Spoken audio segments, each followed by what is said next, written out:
Hello everyone. तो topic हमारा है ग्रीन हाउस प्रभाव का कारण। ठीक है, जो ग्रीन हाउस इफेक्ट है उसका क्या रीज़न है, कारण क्या है। देखिए, कार्बन डाइऑक्साइड गैस धरती पर जीवन के लिए हानिकारक और लाभदायक दोनों है। अभी हमने डिस्कस किया था, आपको ये चीज़ बहुत अच्छे से पता होगी कि जो CO2 है वो क्या होता है कि ग्रीन हाउस एक गैस है। ग्रीन हाउस गैस कौन सी होती है, जो गैसेज एटमॉस्फेयर में जो ऊष्मा होती है उसको ट्रैप कर लेती हैं, उसको जो है अपने अंदर समाहित कर लेती है, उसको बाहर नहीं जाने देती। उसकी वजह से होता है हमारा जो हमारा ग्लोब होता है उसमें टेम्परेचर बना रहता है, वो बहुत ज़्यादा ठंडा नहीं हो पाता। तो ये तो फायदा हो गया। ठंडा होता तो क्या होता, कितने सारे ह्यूमन बींग्स, इतने सारे जो फ्लोरा और फौना है वो एग्जिस्ट ही नहीं करते। ठीक है। दूसरी चीज़ ये होती है कि जो कार्बन डाइऑक्साइड है वो एक तरीके से नुकसानदायक भी है। क्यों? क्योंकि इनका जो अमाउंट है, इनका जो गैसेस का कॉम्पोजिशन है, अगर कॉम्पोजिशन इनका बढ़ गया तो क्या होगा कि वार्मिंग ज़्यादा हो जाएगी, जिसी को कहते हैं हम ग्लोबल वार्मिंग। ठीक है, वार्मिंग ज़्यादा होती है तो क्या होता है, जो हमारे ग्लेशियर्स होते हैं वो पिघलना शुरू कर देते हैं। ठीक है, ग्लेशियर पिघलेंगे तो बहुत सारी समस्याएं हो जाती है, बहुत सारे लिविंग बींग्स वो जो वहाँ के वो डिस्ट्रॉय हो जाते हैं, खत्म हो जाते हैं, उनका जो है एक्सटिंक्शन हो जाता है, विलोपन हो जाता है। उसके बाद क्या हो सकता है, फ्लडिंग हो सकती है। ठीक है, फ्लडिंग भी हो सकती है।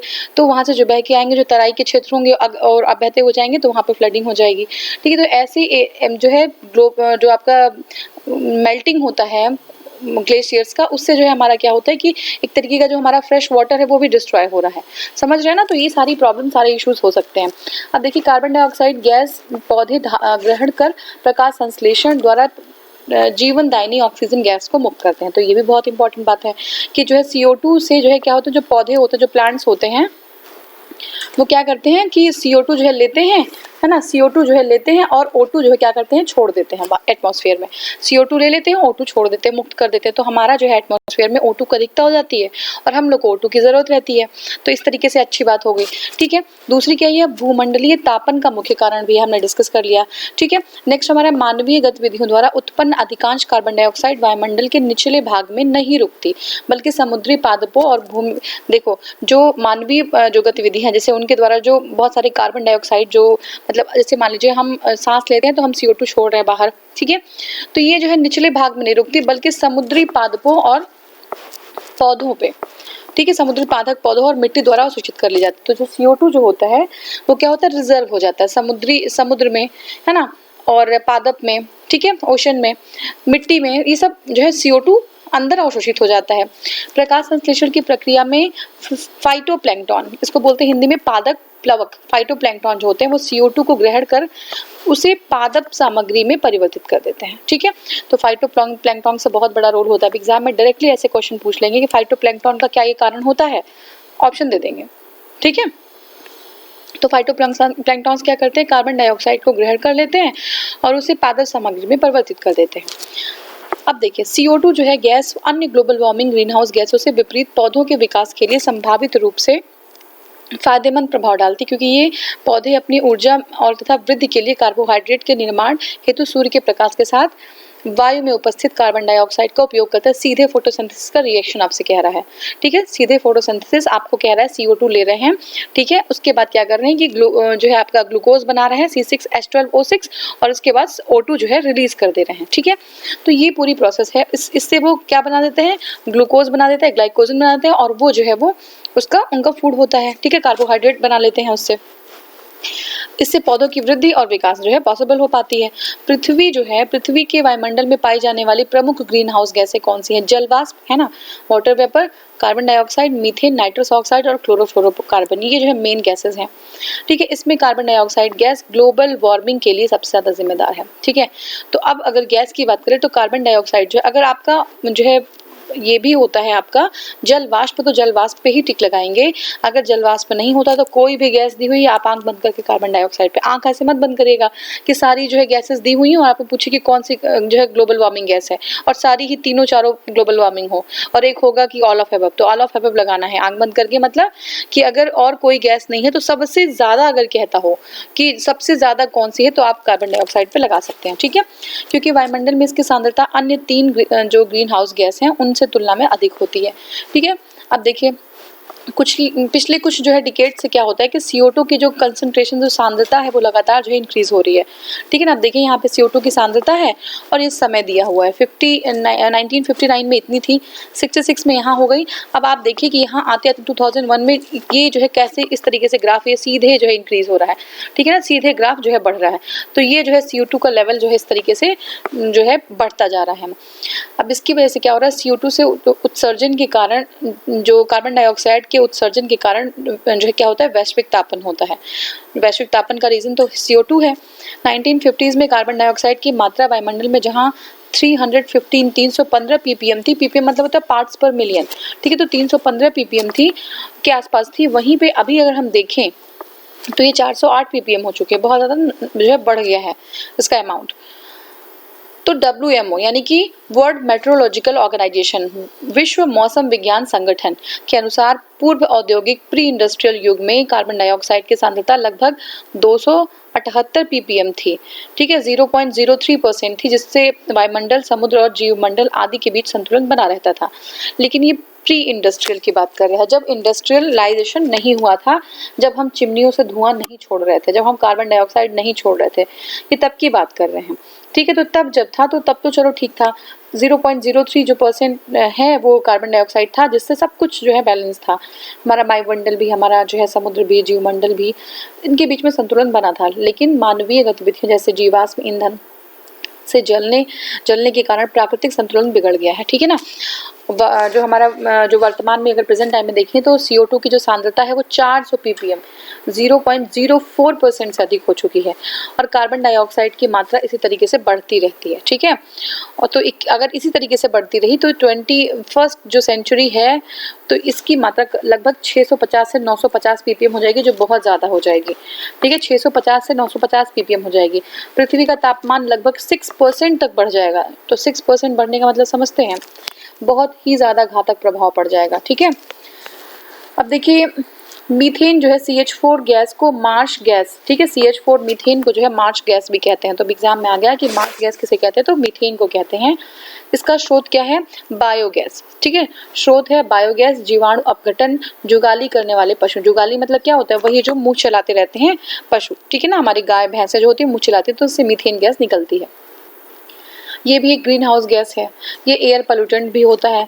धान के खेत, ठीक है, धान के खेत, कोयले के खेत, ठीक है, घरेलू जो है पशु वातावरण में मीथेन उत्सर्जन के लिए प्रमुख स्रोत हैं। जबकि आर्द्र भूमि, समुद्र, हाइड्रेट्स मीथेन उत्सर्जन के प्राकृतिक स्रोत हैं। ठीक है, प्राकृतिक स्रोतों से वैश्विक मीथेन उत्सर्जन का सर्वाधिक 76% भाग आर्द्र भूमि से ही उत्सर्जित होता है। मीथेन जल के अणुओं से घिरकर निम्न ताप तथा उच्च दाब पर क्रिस्टलीय संरचना के रूप में बर्फ के समान जम जाती है। ठीक है, क्या होता है कि जो मीथेन होता है वो जल के अणुओं से घिरकर निम्न ताप तथा उच्च दाब पर, निम्न ताप पे और उच्च दाब पर क्रिस्टलीय संरचना के रूप में बर्फ के समान जम जाता है। ठीक है, ये मीथेन का गुण है। ठीक है, किससे मिलके, जल के अणुओं से अगर घिर जाते हैं और हाई टेम्परेचर पे, ठीक है, ये जो है और जो है लो टेम्परेचर पे और हाई जो है प्रेशर पे ये क्रिस्टल इनके फॉर्म में आ जाते हैं, जम जाते हैं, जिसे मीथेन हाइड्रेट कहते हैं। तो ऐसे हम इसको क्या कहते हैं, मीथेन हाइड्रेट कहते हैं। इसके पिघलने पर यह पुनः प्राकृतिक गैस और जल में परिवर्तित हो जाती है। यह आर्कटिक यानी कि उत्तरीय ध्रुव टुंड्रा सहित अंटार्कटिक क्षेत्रों में बर्फ के नीचे महाद्वीपीय उपांतों की तलहटी के निक्षेपों में, अंतःस्थलीय गहरे जलवायु निकायों तथा समुद्री जो गहरे समुद्र के तल के विशाल निक्षेपों में पाई जाती है। भूमंडलीय तापन से जो मीथेन है, मीथेन हाइड्रेट है के निक्षेपों से पिघलने का खतरा मंडरा रहा है। अब सोचिए आपकी जो मीथेन जो है, मीथेन हाइड्रेट के रूप में क्रिस्टल के फॉर्म में जो है जम चुके हैं, अगर वो पिघलने लग जाएं तो सोचिए वैश्विक तापन कितना ज़्यादा बढ़ सकता है। ठीक है, साथ ही में मीथेन वायुमंडल में तुलनात्मक रूप से कम समय, लगभग 12 वर्ष ही विद्यमान रहते हैं। ठीक है, तो मीथेन अभी एग्जाम में आ गया कि कौन कितने वर्ष रहता है और सबसे ज़्यादा कौन रहता है। तो मीथेन देखिए कम समय के लिए होते हैं, 12 वर्ष के लिए, और ये ऑक्सीकृत होकर कार्बन डाइऑक्साइड और जल में परिवर्तित, और ये ऑक्सीकृत हो जाते हैं तो CO2 और जो है किसमें, जल में परिवर्तित हो जाते हैं। ठीक है, तो जो है इसमें क्या है, चावल की खेती से संबंध अवायवीय परिस्थितियां मीथेन के उत्सर्जन के कारण है। कारक हैं, ठीक है। चावल की खेती से संबंधित अगर अवायवीय परिस्थितियां हैं तो ये इससे मीथेन का उत्सर्जन होता है तथा नाइट्रोजन आधारित उर्वरक प्रयोग किए जाते हैं तब कृष्ण मृदा से नाइट्रस ऑक्साइड का उत्सर्जन। जैसे जो अगर नाइट्रोजन जो है नाइट्रोजनस हम फर्टिलाइजर का यूज करते हैं तो क्या होता है, नाइट्रस ऑक्साइड का उत्सर्जन भी होता है। मानव जनित वायुमंडलीय प्रदूषण से जलवायु में परिवर्तन हो सकता है। बिल्कुल ह्यूमन इंड्यूस्ड होता है ना क्लाइमेट चेंज। तो जलवायु परिवर्तन के दो प्रमुख कारण हैं। सिंपल, एकदम सिंपल टर्म्स में समझिए क्या है। पहली बात तो कार्बन उत्सर्जन में वृद्धि होने वाले कारक, ठीक है, जिससे कार्बन उत्सर्जन में वृद्धि हो रही है। दूसरा कार्बन अवशोषण में कमी लाने वाले कारक। या तो कार्बन उत्सर्जन होना तो चलो ठीक है, लेकिन उतने ही कार्बन अवशोषक भी होने चाहिए कि कार्बन को अवशोषित कर लें, ठीक है, ये चीज हो गई। कार्बन उत्सर्जन में वृद्धि आने वाले कारक में जीवाश्म ईंधनों का अत्यधिक प्रज्वलन, ठीक है। तो जो कार्बन उत्सर्जन में वृद्धि ला रहे हैं उसके लिए जीवाश्म ईंधन है अगर, ठीक है, जीवाश्म ईंधनों का अत्यधिक प्रज्वलन किया जा रहा है। तेल से चलने वाले वाहनों की संख्या में अत्यधिक वृद्धि हो रही है।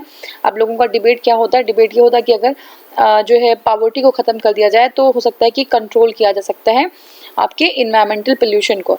लेकिन आप सोचिए कि गाड़ी भी तो चलेगी ना, फिर लोग पैसे आएंगे तो लोग गाड़ी खरीदेंगे, एक नहीं खरीदेंगे, चार चार गाड़ियां खरीदेंगे, सब अलग अलग गाड़ी में जाएंगे, तो उससे भी तो पोल्यूशन होगा ना। तो ये देखिए ह्यूमन बीइंग पे अपने ऊपर है वो कितना जागरूक है, कितना अवेयर है अपने इन्वायरमेंट के लिए, ठीक है। तो तेल से चलने वाले वाहनों की संख्या में अत्यधिक वृद्धि होती है, अतः वायुमंडल में कार्बन की सांद्रता बढ़ रही है, जो हरित गृह प्रभाव में वृद्धि कर जो है वायुमंडल को, हमारे जलवायु को प्रभावित करता है। नासा और अन्य के अध्ययन और जो है सोलर फ्लेयर में वृद्धि को जलवायु परिवर्तन का प्रमुख कारण नहीं मानते। एग्जाम में आ सकता है, ध्यान रखिएगा। नासा और अन्य के अध्ययन जो है सोलर फ्लेयर यानी सौर धधक या सोलर फ्लेयर कहते हैं में वृद्धि को जलवायु परिवर्तन का कारण नहीं मानते हैं, प्रमुख कारण नहीं मानते, ठीक है। तो सोलर फ्लेयर की तरह जो है सोलर फ्लेयर ये कोई बहुत ज्यादा इंपॉर्टेंट जो है नहीं है जलवायु परिवर्तन के लिए। अब देखिए इसके अतिरिक्त जीवाश्म ईंधन के जलने से वायुमंडल में ग्रीन हाउस गैस में वृद्धि, ठीक है। अगर जीवाश्म ईंधन जल रहा है तो वायुमंडल में ग्रीन हाउस गैस जो है बढ़ जाएगा ना, तथा ओजोन परत का अपक्षय जो जलवायु परिवर्तन का प्रमुख कारण है। तो हमने डिस्कस किया था लास्ट वाले क्लास में कि जैसे मान लीजिए कि क्या हो रहा है, जीवाश्म ईंधन है, ठीक है, तो उससे जो है CO2 निकल रहा है। क्या निकल रहा है? CO2 निकल रहा है, ठीक है। अब उससे अगर CO2 जब जा रहा है तो क्या करता है, ये ग्लोबल वार्मिंग जो गैसेस है हमारे इन्वायरमेंट को पल्यूट कर देती हैं। जो हमारा जो ओजोन लेयर डिप्लीशन होना शुरू हो जाता है ना, ओजोन लेयर का क्या होता है, डिप्लीशन हो जाता है। तो इसकी वजह से क्या हो सकता है कि आपका जो ओजोन लेयर है, हाँ, उसमें होल हो गया तो यूवी रेस सीधे अंदर चली आएंगी, है ना। तो ये सब जो है ओजोन CO2 जो है कारक है ओजोन लेयर को डिप्लीट करने के लिए। तो जलवायु परिवर्तन, ग्रीन हाउस गैस और प्रदूषण प्रत्यक्ष रूप से ओजोन परत के क्षरण के अप्रत्यक्ष रूप से जिम्मेदार है, ठीक है। अब हम क्वेश्चन सॉल्व करेंगे। अच्छा, कुछ चीजें और हैं, देख लेते हैं इसको। देखिए जैसे इसमें देखिए फसल और जैव मात्रा अवशोषणों का दहन, ठीक है, क्या है। तो दहन से क्या चीज निकल सकती है, देखिए PM और एरोसोल्स, ठीक है। एरोसोल्स क्या होते हैं, एरोसोल्स न्यूक्लियस बनाते हैं, ठीक है ना। अब एरोसोल्स के बाद पढ़ेंगे कि ये जो है न्यूक्लियस के जो साइड में बहुत सारे जो ये वो आपके डस्ट पार्टिकल्स हैं वो जो है इकट्ठा हो जाते हैं और उसी के बगल में जो हमारा जब रेनफॉल होता है तो इसे न्यूक्लियस के भरोसे होता है। अगर न्यूक्लियस ना मिले तो रेनफॉल भी ना हो, हम कभी डिस्कस करेंगे।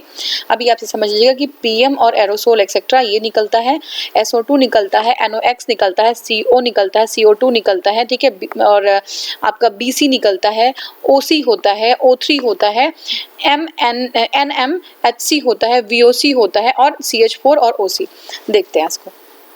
देखिए जैव जो फसल या जैव मात्रा के अवशोषण जैसे धान, गेहूं, गन्ना आदि जो फसल होते हैं उनके दहन के फलस्वरूप जब दहन होता है तो वायुमंडल में सल्फर डाइऑक्साइड NOx मतलब नाइट्रोजन के oxides, carbon dioxide CO2, carbon monoxide CO, black carbon BC कहते हैं, ऑर्गेनिक कार्बन OC कहते हैं, मीथेन CH4 और अलग और तरह के हाइड्रोकार्बन्स, ठीक है। तो NMHC अस्थिर कार्बनिक यौगिक, ठीक है, वोलेटाइल जो है आपका कार्बनिक जो यौगिक कंपाउंड्स हैं। तो ये हो गया आपका, ठीक है। ओजोन O3 हो गया, निलंबित कण सस्पेंडेड पार्टिकल्स होते हैं, ठीक है, तो इसको PM बोलते हैं।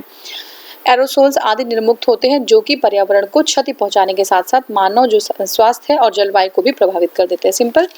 अब देखिए जलवायु परिवर्तन के क्या कारण हैं। ग्रीन हाउस गैसें, ठीक है, ओजोन परत का क्षरण, प्रदूषण और उपयुक्त सभी, तो सिंपल सी बात है सभी हैं, ठीक है। जलवायु परत हेतु ग्रीन हाउस गैसें प्रदूषण प्रत्यक्ष रूप से, जबकि ओजोन परत जो है, अब देखिए ये भी याद रखना है कि प्रत्यक्ष रूप से कौन सा, अप्रत्यक्ष रूप से कौन सा है।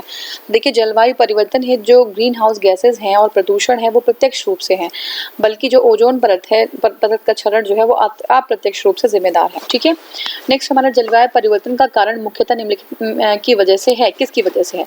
तो ये सारी वजह कौन सा है? ग्रीन हाउस गैस, ओजोन परत का अवक्षय और प्रदूषण, ठीक है। तो हमने देख लिया इसको, ठीक है। अब नेक्स्ट देखते हैं। देखिए निम्नलिखित गैसों में कौन सी एक गैस धरती पर जीवन के लिए हानिकारक और लाभदायक दोनों है? अभी हमने डिस्कस किया था कार्बन डाइऑक्साइड, उसको एक्सप्लेन नहीं करूंगी, हमने कर लिया है ऑलरेडी, ठीक है। तो ये हो गया। नेक्स्ट निम्नलिखित कथनों में कौन सा कार्बन निषेचन या कार्बन फर्टिलाइजेशन का को सर्वोत्तम वर्णित करता है? तो देखिए डायरेक्टली हम देखेंगे इसको, ए है हमारा। ए क्या है? वायुमंडल में कार्बन डाइऑक्साइड की बढ़ी हुई सांद्रता को बढ़ी हुई सांद्रता के कारण बढ़ी हुई पादप वृद्धि, ठीक है।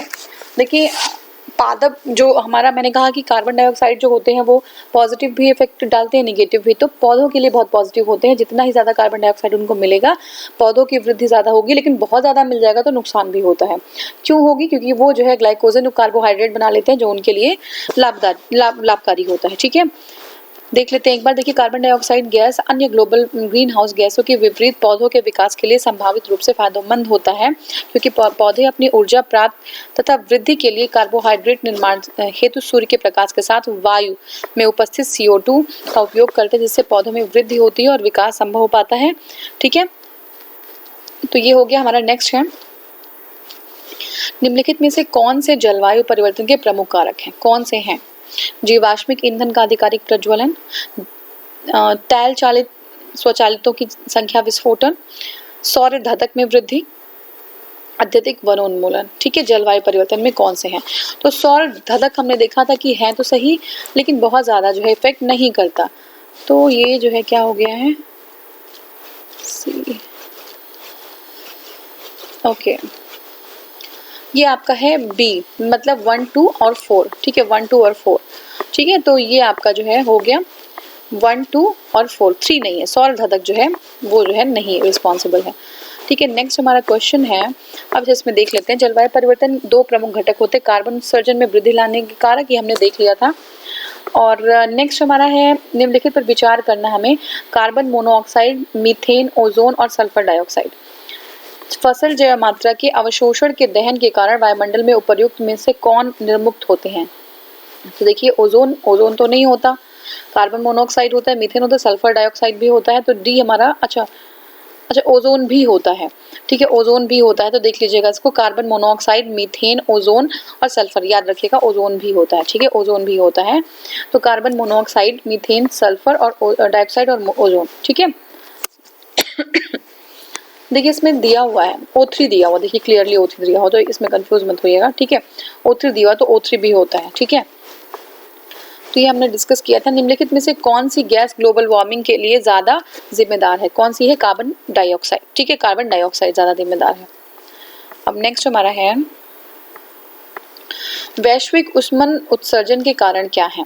ठीक है, वैश्विक उष्मन उत्सर्जन के क्या कारण है? कार्बन डाइऑक्साइड के, देखिए ये हमारा है, उस पर उत्सर्जन के कारण होता है कार्बन डाइऑक्साइड, ठीक है। वैश्विक उष्मन उत्सर्जन किसके, सिंपल समझिए, वैश्विक उष्मन जो है किसके उत्सर्जन के कारण होता है? तो CO2 के, ठीक है।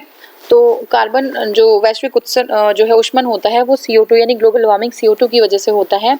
1950s में जो है इसकी मात्रा 315 ppm थी, लेकिन अगर हम देखें तो ये 418 ppm को पार कर चुकी है, और ऐसे ही रहा तो 21वीं सदी में ये 650 से 950 ppm हो जाएगा, और तब जो है जो हमारे अर्थ का टेम्परेचर वो 6% डिग्री बढ़ जाएगा, ठीक है, 6 डिग्री टेम्परेचर हो जाएगा। भूमंडलीय उष्मन की आशंका वायुमंडल में बढ़ती हुई सांद्रता के कारण बढ़ रहा है, तो ये कार्बन डाइऑक्साइड की, ठीक है, कार्बन डाइऑक्साइड की। निम्नलिखित में से किसे वायुमंडल के प्राकृतिक संतुलन के रूप में कार्बन डाइऑक्साइड की उपयुक्त सांद्रता मानी जाती है? तो यह 0.03% हो, तब तो सही है, ठीक है ना, सही हो जाएगी। भूमंडलीय तापन का क्या कारण है? तो ये कार्बन डाइऑक्साइड की वृद्धि, ठीक है, CO2 की वृद्धि ही कारण है, ठीक है। नेक्स्ट क्वेश्चन हमारा है निम्नलिखित पर विचार करिए, धान के खेत, कोयले के खनन, पालतू पशु और आर्द्र भूमि। ठीक है, तो क्या है हमारा, धान के खेत, कोयले के खनन, पालतू पशु और आर्द्र भूमि। तो इसमें जो है 1 2 3 4 सारे जो हैं ये क्या है, ग्रीन हाउस गैस मीथेन के स्रोत हैं। तो धान के खेत भी है, पालतू पशु भी है, कोयले का खनन, आर्द्र भूमि। ठीक है, आर्द्र भूमि मतलब वेटलैंड्स होते हैं, वहां से भी निकलते हैं। ठीक है, तो ये जो है, जबकि आर्द्र भूमि समुद्र हाइड्रेट्स मीथेन उत्सर्जन के प्राकृतिक स्रोत हैं। ठीक है, और प्राकृतिक स्रोतों से वैश्विक मीथेन उत्सर्जन का सर्वाधिक 76% भाग जो है आर्द्र भूमि से ही उत्सर्जित होता है। नेक्स्ट हमारा है गैस जो धान के खेत में उत्सर्जित होता है। तो आप लोग को सबको पता है, और ग्लोबल वार्मिंग भी क्रिएट करता है, मीथेन है। ठीक है, मीथेन है वो। ठीक है, फिर है धान के खेतों से उत्पन्न होने वाली गैस जो भूमंडलीय तापक्रम को वृद्धि करता है। सेम क्वेश्चन, मीथेन होगा। ठीक है, मीथेन निम्न में से किससे निकलती और उत्सर्जित होती है। तो देखिए ये जो है आपका धान के खेत से और दीमक की बम्बी से। ठीक है, दीमक की बाम्बी से, धान की खेत से। तो ये जो है 2 1 और 2 दोनों होगा।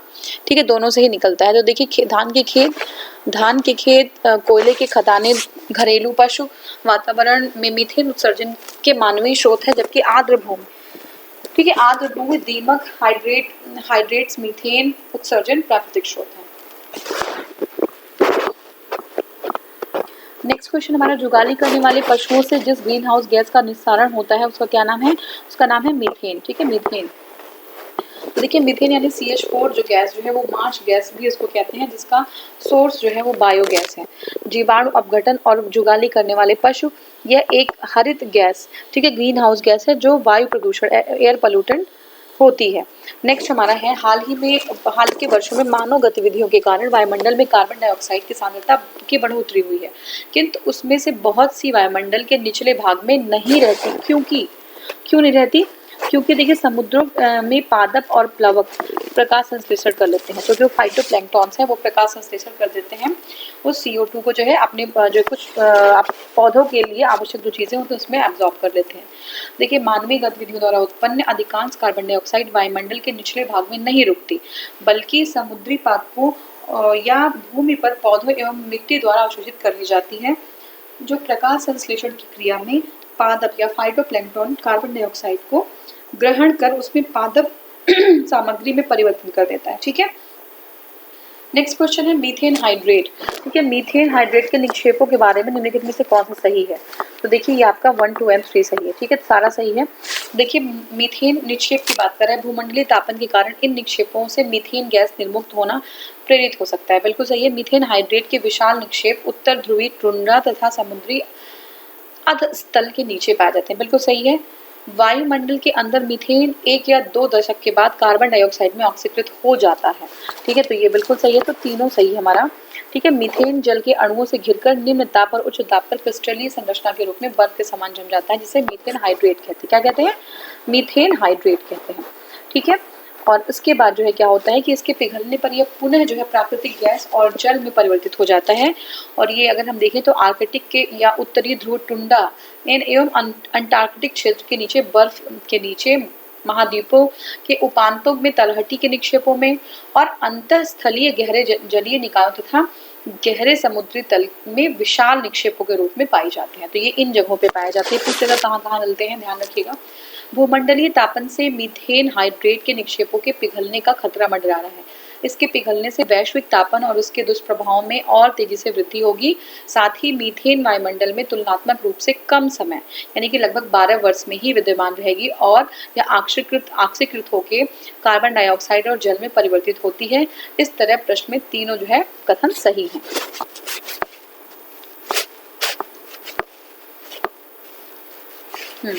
नेक्स्ट हमारा बड़े पैमाने पर चावल की खेती के कारण कुछ क्षेत्र संभाव्यतः वैश्विक तापन में योगदान दे रहे हैं। इसके लिए कौन से कारण और जो है को उत्तरदायी ठहरा सकता है। देखो चावल की खेती से संबद्ध अवायवीय परिस्थितियां मीथेन के उत्सर्जन का कारण है। बिल्कुल सही है। जब नाइट्रोजन आधारित उर्वरक प्रयोग किए जाते हैं तब कृष्ण मृदा से नाइट्रस ऑक्साइड, ये भी सही है। दोनों ही सही है हमारा। तो देखिए ये सी है, हाँ दोनों सही है। मुझे लगा डी क्यों बता रहे हैं। तो देखिए चावल की खेती से संबंध अवायवीय परिस्थितियां मीथेन के उत्सर्जन का कारक है और जब नाइट्रोजन आधारित उर्वरक प्रयोग किए जाते हैं तो पृष्ठ मृदा से एन नाइट्रस ऑक्साइड का उत्सर्जन होता है। ये दोनों ही सही है। ठीक है, अब नेक्स्ट हमारा है ग्रीन हाउस गैस के प्रभाव। ठीक है, क्या जो है प्रभाव हो सकते हैं वो हम नेक्स्ट वीडियो में करेंगे। Thank you so much for watching. Thank you.